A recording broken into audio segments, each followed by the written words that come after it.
ನಿಧಿ ಏನು ಬರ್ತದೆ ಅದನ್ನು ಜಾತಿ ಮತ ಧರ್ಮ ನೋಡದೆ, ಪಕ್ಷ ನೋಡದೆ ಇಡೀ ರಾಜ್ಯದಲ್ಲಿ ಇವರು ವಿಧಾನಸಭೆಯಿಂದ ಆಯ್ಕೆ ಆದದ್ರಿಂದಾಗಿ ಇವರಿಗೆ ಇಡೀ ರಾಜ್ಯದಲ್ಲಿ ಕಾರ್ಯವ್ಯಾಪ್ತಿ ಬರ್ತದೆ. ಹಾಗೆ ಇಡೀ ರಾಜ್ಯದಲ್ಲಿ ಅಗತ್ಯವುಳ್ಳಂಥ ಅತ್ಯಂತ ಪ್ರಮುಖವಾದಂಥ ಕಾಮಗಾರಿಗಳಿಗೆ ಇವರು ಸಹಾಯ ಮಾಡಿದ್ದಾರೆ. ಅದು ವಿಶೇಷ. ಯಾವುದೇ ಒಬ್ಬ ರಾಜಕಾರಣಿ, ಯಾವುದೇ ಒಬ್ಬ ವಿಧಾನ ಪರಿಷತ್ತಿನ ಸದಸ್ಯ ಆ ರೀತಿ ತನ್ನ ಕ್ಷೇತ್ರವನ್ನು ಬಿಟ್ಟು ಬೇರೆ ಕಡೆಯಲ್ಲಿ ಧನ ಸಹಾಯ ಮಾಡಿದ್ದಿಲ್ಲ. ಈಗ ಬಾಕಿಲದಲ್ಲಿ ಅವರ ಏನು ದೈವದ ಚಾವಡಿ ಇದೆ, ಅದಕ್ಕೆ 10 ಲಕ್ಷದಷ್ಟು ಕೊಟ್ಟಿದ್ದಾರೆ. ಸೋಮೇಶ್ವರಕ್ಕೆ ಕೊಟ್ಟಿದ್ದಾರೆ.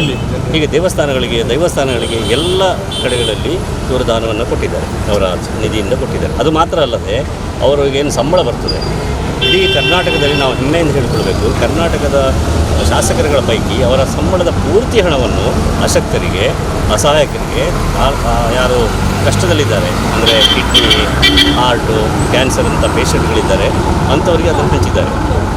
ಅದು ಎಲ್ಲ ಮೊತ್ತವನ್ನು ತೆಗೆದರೆ ಬಹುಶಃ ಈ 4 ವರ್ಷದಲ್ಲಿ ಸುಮಾರು 10-20 ಕೋಟಿ ರೂಪಾಯಿಗಳನ್ನು ಅವರು ಕೆರೆಗೆ ಚೆಲ್ಲಿ ಅನ್ನುವಂಥ ರೀತಿಯಲ್ಲಿ ಇಡೀ ಜನಸಮುದಾಯದ ಏಳಿಗೆಗಾಗಿ, ಅವರ ಶಕ್ತಿಯನ್ನು ಹೆಚ್ಚಿಸುವುದಕ್ಕಾಗಿ, ಅವರ ಬದುಕನ್ನು ಕಟ್ಟಿಕೊಳ್ಳುವುದಕ್ಕಾಗಿ ಮಾಡಿದಂಥ ಒಬ್ಬ ವ್ಯಕ್ತಿ ನಮ್ಮ ಭಾಗದಲ್ಲಿ ಇದ್ದಾರೆ ಅನ್ನೋದು ನಮಗೆ ಹೆಮ್ಮೆ. ಇಂಥವರೆಲ್ಲ ವಿಧಾನಸಭೆಯಲ್ಲಿ ಮಂತ್ರಿಯ ಸ್ಥಾನದಲ್ಲಿ ಇದ್ದರೆ ನಮ್ಮ ಜಿಲ್ಲೆಗೆ ಯಾವುದೇ ಸಮಸ್ಯೆ ಇರ್ತಿರಲಿಲ್ಲ ಅನ್ನೋದು ಕೂಡ ನಮ್ಮ ಒಂದು ಭಾವನೆ. ನಾವೀಗ ಯಾಕೆ ಹೇಳ್ತಾ ಇದ್ದಾರೆ, ಇದು ಗೊತ್ತಾಗಬೇಕು ಜನರಿಗೆ, ಬೇರೆಯವರು ಇವರನ್ನು ಅನುಕರಿಸಬೇಕು. ಬೇರೆ ಒಂದು ಬ್ಯಾನರ್ ಅಂತ ಒಂದು ಇದು ಸೆಟ್ ಮಾಡಿದ್ರೆ ರಿಕ್ಷಾ ಪಾರ್ಟಿಂಗ್ ಮಾಡಿದ್ರೆ ಪೇಪರಲ್ಲಿ ಬರ್ತದೆ. ಅದು ಇವತ್ತು ನಾವು ಕರೆದ ಲಾಸ್ಟ್ ಮೀಟಿಂಗ್ ನೀವು ಬಂದದಕ್ಕೆ ನಾನು ಜಿಲ್ಲೆಗೆ ಒಂದು 84 ಲಕ್ಷ ರೂಪಾಯಿ ಕೊಟ್ಟಿದ್ದಾರೆ ಇವರ ಇದರಿಂದ. ಒಂದೇ ಒಂದು ನಾವು ಕರೆದು ಬಂದಿಲ್ಲ ಅವರು ಬರೋದಿಲ್ಲ. ಪುತ್ತೂರಿಗೆ ಊಟ ಇವರು ಜಾಸ್ತಿ ನೋಡಿದ್ದಾರೆ. ಎಲ್ಲ ಕೊಟ್ಟಿದ್ದಾರೆ. ಬಂಟ್ವಾಳಗೆ ಬಸ್ ಸ್ಟ್ಯಾಂಡ್ ಬಗ್ಗೆ ಹೇಳಿ. ಬಸ್ ಸ್ಟ್ಯಾಂಡ್ ಇವತ್ತು ನಾವು ಶಿಲಾನ್ಯಾಸ ಮಾಡಿದ್ದೇವೆ. ಈ ಉಳ್ಳಾಳ ಪ್ರದೇಶದಲ್ಲಿ ಒಂದು ಸುಸಜ್ಜಿತ ಬಸ್ ಸ್ಟ್ಯಾಂಡು ಮತ್ತು ರಿಕ್ಷಾ ನಿಲ್ದಾಣ ಮಾಡೋ ಉದ್ದೇಶ ನಮಗಿತ್ತು. ಕಾರಣಾಂತರಗಳಿಂದ ಕೆಲವು ಅದು ಮಾಡಲಿಕ್ಕೆ ಆಗಲಿಲ್ಲ. ನಾವು ಅನುದಾನ ಕೊಟ್ಟರೂ ಕೂಡ ಅದಕ್ಕೆ ಸ್ವಲ್ಪ ಅವಕಾಶಗಳು ಇರಲಿಲ್ಲ. ಈಗ ಈ ಹಳೆಯ ಒಂದು ವಿದ್ಯಾರಣ್ಯ ಕಲಾವೃಂದದವರು ಅವರೊಂದು ಈ ಹಿಂದೆಲೇ ಒಂದು ಹಳೆಯ ಬಸ್ ಸ್ಟ್ಯಾಂಡ್ ಇತ್ತು, ಸುಮಾರು ಒಂದು 20 ವರ್ಷಗಳ ಹಳೆಯ ಬಸ್ ಸ್ಟ್ಯಾಂಡು, ಅದು ಸರಿಗೆ ಸುಸಜ್ಜಿತವಾಗಿಲ್ಲ. ಅದಕ್ಕೆ ಅವರನ್ನು ಕರೆದು, ಆ ವಿದ್ಯಾರಣ್ಯ ಯುವಕ ವೃಂದದವನ್ನು ಕರೆದು, ಮತ್ತು ಇಲ್ಲಿ ಭಾಳ ಅವಶ್ಯಕತೆ ಇದೆ, ಒಂದು ಸುಸಜ್ಜಿತ ಬಸ್ ನಿಲ್ದಾಣ ಆಗಬೇಕಂದ್ರೆ ಭಾಳ ಒಳ್ಳೆ ರೀತಿಯಲ್ಲಿ ಅದಕ್ಕೆ ಎಲ್ಲ ಥರದ ಫೆಸಿಲಿಟಿ ಬೇಕಾಗ್ತದೆ.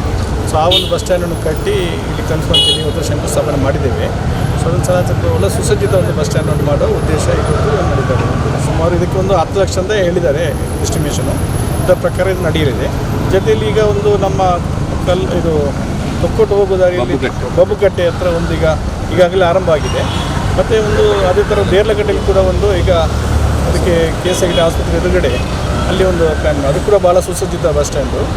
ಮತ್ತು ಇಲ್ಲಿ ನಾನಾ ಕಾಮಗಳಿಗೆ ಈಗ ನಾವು ಟೂರಿಸಂ ಡಿಪಾರ್ಟ್ಮೆಂಟ್ ಕೇಳಿದ್ದೆ, ಮತ್ತು ಈಗ ನನ್ನ ಕೆಲವು ಯಾವುದೋ ಅನುದಾನ ಬಂದದ್ರಲ್ಲಿ ಈಗ ಸುಮಾರು 5-6 ಇದ್ದರೆ 6 ಹೈಮಾಸ್ ಅಳವಡಿಸಿ ಟೂರಿಸಮ್ಗೆ 7 ಅನ್ನೋದು, ಮತ್ತು ಇದು ಸೇರಿ ಈ ಸರ್ಕಲ್ ಒಂದು ಸೇರಿ ಸುಮಾರು 8 ಹೈಮಾಸ್ ಇದ್ದು ಅಲ್ಲಲ್ಲ ಒಟ್ಟಿಗೆ ಎಷ್ಟು 8 ಲೈಟ್ ಇದ್ದು ಆ ಥರ ಸುಮಾರು 7 ಮಾಡಿದೆ. ಮತ್ತು ಜೊತೆಯಲ್ಲಿ ಈ ಬೀಚಿಗೆ ಒಳಗಡೆ ಹೋಗುವ ಒಂದು ಕಾಂಕ್ರೀಟ್ ರೋಡ್ ಕೂಡ ಮಾಡೋ ಪ್ರಸ್ತಾವದಲ್ಲಿ ಈಗ ವರ್ಕೌಟ್ ಮಾಡ್ತಾ ಇದ್ದೇನೆ. ಬಹುಶಃ ಅದೆಷ್ಟು ಆಗಿದೆ ಅಲ್ಲ, ಅದೊಂದು 30 ಲಕ್ಷ ರೂಪಾಯಿ ಒಂದು ಬೀಚಿಗೆ ರೋಡು.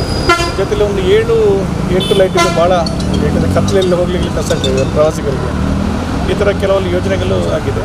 ಮತ್ತು ಸಾರ್ವಜನಿಕ ಶೌಚಾಲಯ ಕೂಡ ಬೀಚಿಗೆ ಬಂದ ಪ್ರವಾಸಿಗರಿಗೆ ಅದು ಒಂದು ಮಾಡೋ ಉದ್ದೇಶ ಎಲ್ಲ ಮಾಡಿಕೊಂಡು ನಾವು ಒಂದು ಸ್ವಲ್ಪ ನೈರ್ಮಲ್ಯ ವಾತಾವರಣ, ಈ ಎದುರುಗಡೆ ಕೆಲವು ಕಚರ ಇದೆಲ್ಲ ಅದನ್ನು ಮೊನ್ನೆ DC ಗಳಿಗೆ ಇರ್ತಿದೆ. ಅದೇ ರೀತಿ ಇಲ್ಲಿ ಪೊಲೀಸ್ ಸ್ಟೇಷನ್ ಸೀಸ್ ಮಾಡಿದ ವೆಹಿಕಲು, ಮೀನಿನ ವಾಸನೆ ವೆಹಿಕಲು ಇದೆಲ್ಲ ಬಂದಿದೆ. ಯಾವುದೇ ಎಂಟ್ರೆನ್ಸ್ ಇರಬಾರ್ದು ಅಂತ ಹೇಳಿ ಸದನದಲ್ಲಿ ಕೂಡ ಮಾತಾಡ್ತಿದ್ದಾರೆ. ಅದನ್ನು ಶೀಘ್ರವಾಗಿ ಶಿಫ್ಟ್ ಮಾಡ್ತೀನಿ ಹೇಳಿದ್ದಾರೆ. ಜಿಲ್ಲಾಧಿಕಾರಿ ಕೂಡ ಅದನ್ನು ಇದುಂಟಲ್ಲ ಯಾವುದು ನಮ್ಮ ಗಾರ್ಬೇಜ್ ಎಲ್ಲ ಅದು ಹಾಕಬಾರ್ದು, ಎಂಟ್ರೆನ್ಸ್ ತ್ಯಾಜ್ಯ ಇದನ್ನು ಯಾವುದು ಹಾಕಬಾರ್ದು ಅಂತ ಹೇಳಿ ಮಾಡಿದ್ದಾರೆ. ಅದರ ಪ್ರಕಾರ ಒಂದು ಸುಸಜ್ಜಿತ ಊರಾಗಿ ಮಾಡುವುದು ಇದೆ. ಅದರ ಪ್ರಕಾರ ನಾವು ವರ್ಕೌಟ್ ಮಾಡ್ತಾ ಇದ್ದೀವಿ. ನಿಮ್ಮ ವಿಧಾನ ಪರಿಷತ್ ಎಲ್ಲ ವಿಧಾನ ಪರಿಷತ್ ಅನುದಾನದಿಂದ. ಮತ್ತು ಜೊತೆಯಲ್ಲಿ ಒಂದು ಕರಾವಳಿ ಪ್ರಾಧಿಕಾರದ ಒಂದು ಸ್ವಲ್ಪ ಯಾವುದೊಂದು ಗ್ರ್ಯಾಂಡ್ ಬರಬೇಕು, ಅದರಲ್ಲಿ ಕೂಡ ಇದನ್ನು ಮಾಡಲಿಕ್ಕೆ ಸಾಕಾಗ್ತಾ ಇಲ್ಲ. ಯಾಕಂದರೆ ನಾವು ಎಲ್ಲ ಕಡೆ ಸ್ಟೇಟ್ ಲೆವೆಲ್ ನಾವು ಕೊಡ್ತಾ ಇದ್ದೇವೆ.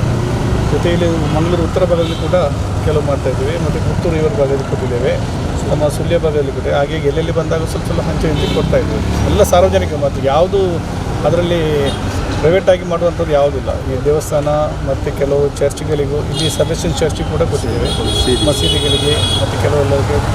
ಅದೇ ರೀತಿ ಬಸ್ ಸ್ಟ್ಯಾಂಡು, ರಿಕ್ಷಾ ಸ್ಟ್ಯಾಂಡು, ಕುಡಿಯೋ ನೀರು, ಮತ್ತು ಶೌಚಾಲಯ ಈ ಥರ ಮೇಯ್ನ್ ಆಗಿಂಥ ಕೆಲಸಗಳಿಗೆ ಇದನ್ನು ನಾವು ಉಪಯೋಗವಾಗಿ ಮಾಡ್ತಾ ಇದ್ದೀವಿ.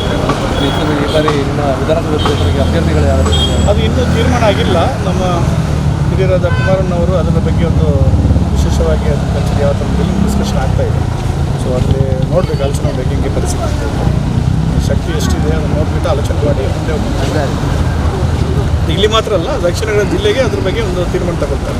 ಅಭ್ಯರ್ಥಿ ಇಲ್ಲದೆ ಅಂದರೆ ಯಾರಿಗೆ ಸಪೋರ್ಟ್ ಮಾಡೋದು? ಅಭ್ಯರ್ಥಿಗೆ ಇಷ್ಟೇ ಇರ್ತಾರೆ. ನಮ್ಮಲ್ಲಿ ಬೇಕಾದಷ್ಟು ಕಾರ್ಯಕರ್ತರು ಯಾರು ಹಿರಿಯರಲ್ಲಿದ್ದಾರೆ, ಅಭ್ಯರ್ಥಿ